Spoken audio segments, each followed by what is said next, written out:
Testing rough diamonds at home can be challenging, but one of the simplest and most reliable methods is the heat test. Real diamonds are incredibly strong and can withstand high temperatures without getting damaged, while fake stones usually crack, break, or discolor when exposed to sudden heat changes. Below is a complete guide on how to perform the heat test safely and correctly. Number 1, what is the heat test for diamonds?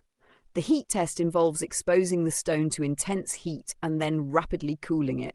Due to a diamond's exceptional thermal properties and strong atomic structure, a real diamond will remain intact. In contrast, fake materials like glass, quartz, cubic zirconia, and synthetic crystals usually cannot survive thermal shock.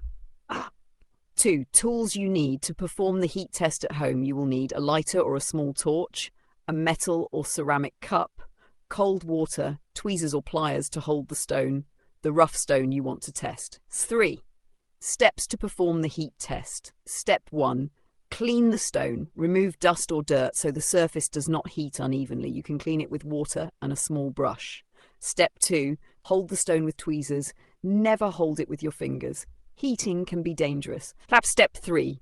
Heat the stone. Use a lighter or small torch to heat the stone for about 20 to 30 seconds. A real diamond will not be affected by the heat.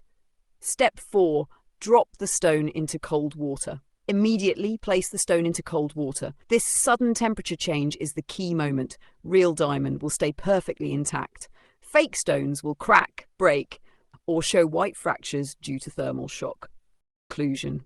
The heat test is a simple and effective way to identify real rough diamonds at home. Real diamonds remain unaffected by extreme temperature changes, while fake stones tend to crack or break. By following the steps carefully and using proper tools, you can get a good indication of whether your rough stone might be a real diamond.